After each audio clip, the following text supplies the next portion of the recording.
What do you get when you cross a pickle with an alligator and a T-Rex? Deviljho. Imagine an animal so terrifying and rage-stricken, with an appetite that makes you think that the curse of starvation has been put upon it. An animal that seems to be the very evil incarnation of Hulk, becoming more destructive the more enraged he becomes. One who always feels enraged. Imagine if a xenomorph from Alien was a dinosaur. Imagine the monster version of a prized warrior pitbull. This is Deviljho. Deviljho, the violent wyvern, first appeared in the game Monster Hunter 3, and he's a creature that fits the class Brute Wyverns, a class of monster that was also introduced in Monster Hunter 3 in 2009. Brute Wyverns are basically wyverns that can't fly, and they actually look more like theropods or two-legged large dinosaurs like the T-Rex and the Carnotaurus. They can almost be found anywhere and eat anything, so variegated is their class and their behaviors and lifestyles. We did a video on another brute wyvern called Baroth. If you haven't seen that video, you can get to it by clicking on the card. Before we get into the question as to how Deviljho would fare in a prehistoric world roaming alongside creatures like T-Rex and Triceratops, let's summarize just what this monster is about. Deviljho is said to be as tall as a T-Rex, but almost twice its length. It has a height of 21 feet and a length of 67 feet, while T-Rex has a length of 40 feet and is just about the same height.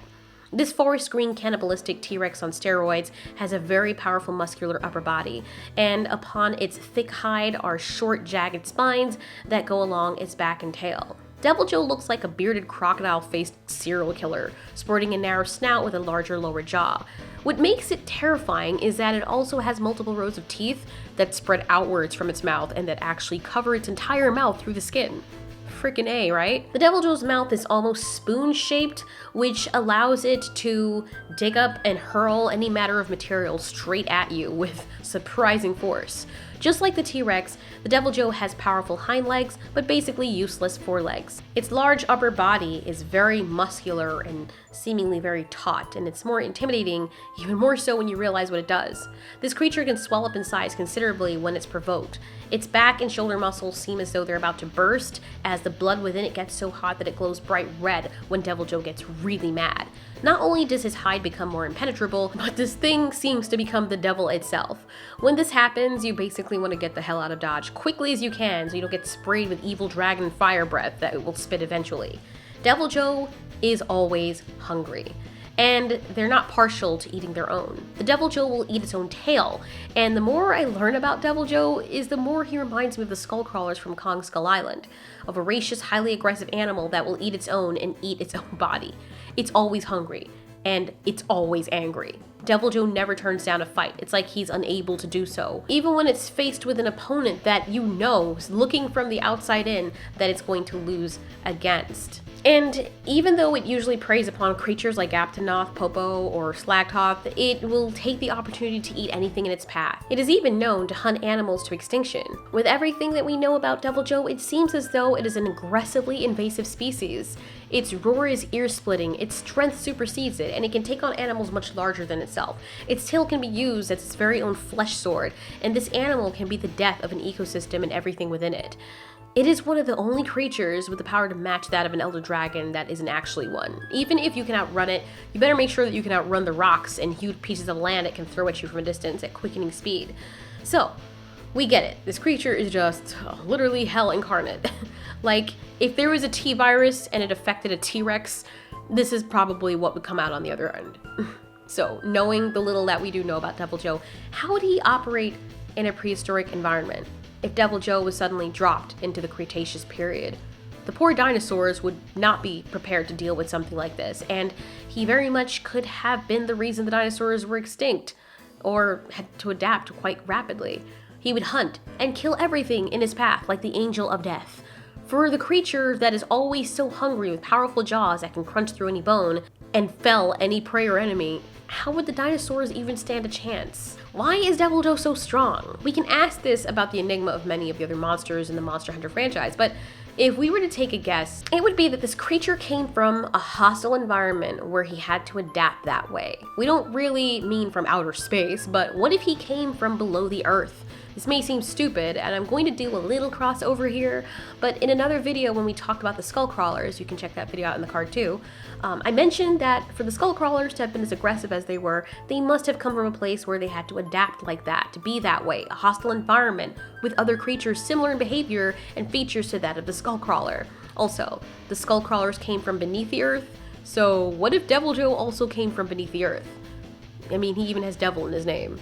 It is possible that Deviljho is an invasive species that emerged as a result of the earthquakes that happened around that time.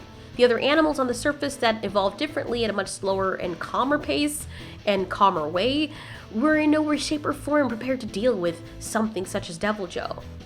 Deviljho will wander far and wide to look for prey. He won't stop until he finds it, and if he does, he proceeds to take over the territory of any other apex predator that stands in his way.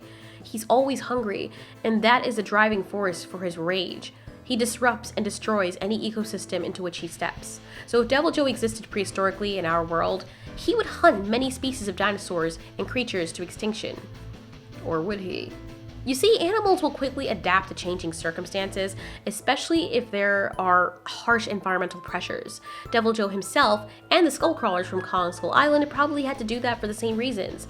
Creatures like the Parasaurolophus, the dinosaur off of which the Apatonoth was based, would probably hang alongside fighter types like Triceratops. And what would be interesting is seeing dinosaurs like the pugnacious Carnotaurus deal with Deviljho. Deviljho would kill them almost instantaneously if he could catch them. Carnotaurus were said to be very fast for their size, and since the theropods would have a new apex predator that specifically hunted the predators of that time or anything in its path, running around constantly, selective breeding would come into play, rather natural selection. So you see, the animals that were not fast enough to get away from Deviljho would fall prey to him and thus would not breed.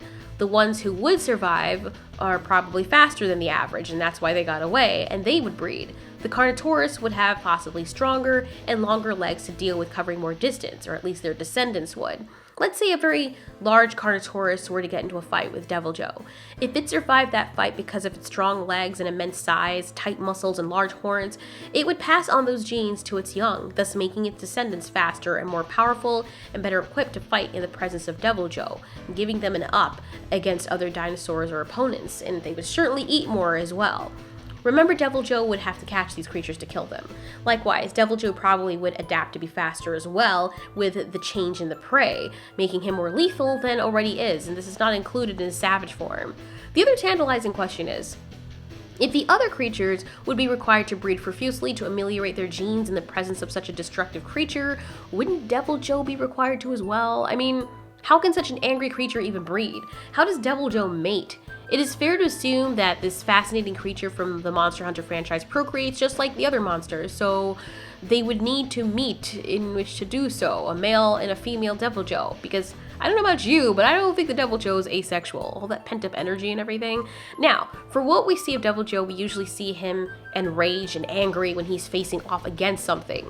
And Deviljho will also eat other members of his species, so how does Deviljho choose a mate if he's too busy wanting to eat them all?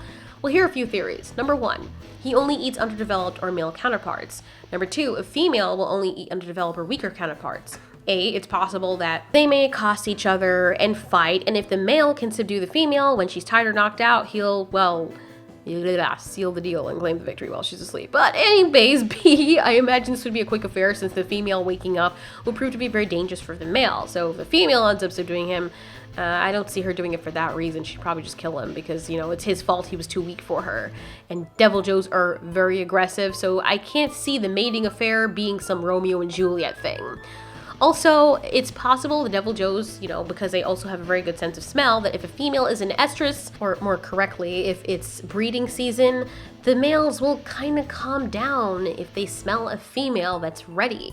It's possible that because the females are still very aggressive, that the males will even offer up their tail as food for the female, so while she's snacking on it, after he's dislocated it or taken it off his body, he mates with her while she's eating. Cockroaches do something similar, but that's the only way I can see the Deviljho doing this, and the other possibility is that they're really misunderstood. And because they're so aggressive, we don't get a chance to actually see them in the wild in mating or courtship. It's possible that the Deviljho that's so angry and seen as such an aggressive and malevolent force is actually just a really big teddy bear when he gets around the woman. You never know. Can they put aside their hunger for the few minutes it would take to breed? As a showmanship of love, would they give each other their tails to devour? Okay, we're getting a little bit too pushy with this, but they do breed, so there has to be courtship or something in place for them to breed where they're not literally killing each other. Maybe the males just hold down the females until they do the stuff that they need to do. Regardless, just like all the other creatures, Deviljho would have to breed to pass on its genes. It's also fair to assume that creatures such as T-Rex and Tarbosaurus would no longer be the top predators in their region.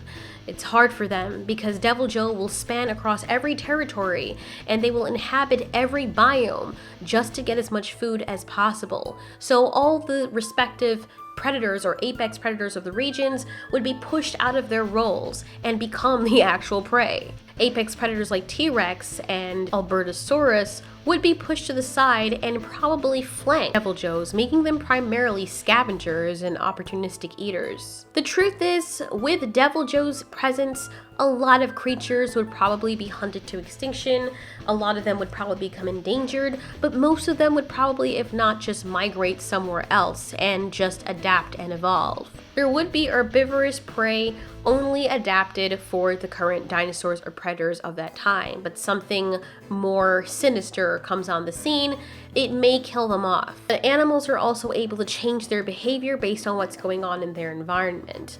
If the meteor hadn't hit and the environment become too hostile for the dinosaurs, they would have still been successful today. The Deviljho would win most fights that he would get into with creatures like Tyrannosaurus Rex, but what if a pack of Tyrannosaurus Rex sought to protect their territory against a Deviljho and ganged up on it?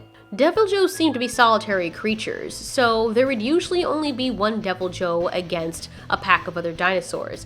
When I say dinosaurs would change their behavior, it's possible that theropods that don't usually socialize would group together to off this thing. A T-Rex has powerful jaws as well, and if one could hold it in place while the others attack its soft belly, they could make a meal for themselves. But the only thing that works against them in this case is Deviljho's ability to spray his dragon breath. It's possible some dinosaurs would build up an immunity towards that, especially if they're always fighting Deviljho, or they would learn to disable him before that happens. One thing is for sure, the world would be a lot more hostile with Deviljho in the ecosystem. Dinosaurs would breed to be stronger and faster and more aggressive. Mutual bonds would form between prey animals and even possibly the predators that were there and fill those roles that Deviljho would fill at that point. With Deviljho around, the world would be a much scarier place prehistorically. Creatures like Deinonychus would be forced to use their wit, and I can imagine a Deinonychus going upon a Deviljho and then leading it towards another Deviljho so they can fight each other and kill each other off. Anyways, guys, what do you think would happen if Deviljho were to be dropped into prehistoric times in the Cretaceous period, the Jurassic, Triassic, whichever period, and which dinosaur, as is, would be a worthy rival to the Deviljho? Let us know in the comments, and thanks for watching. This has been Altiori, You Ask, We Answer.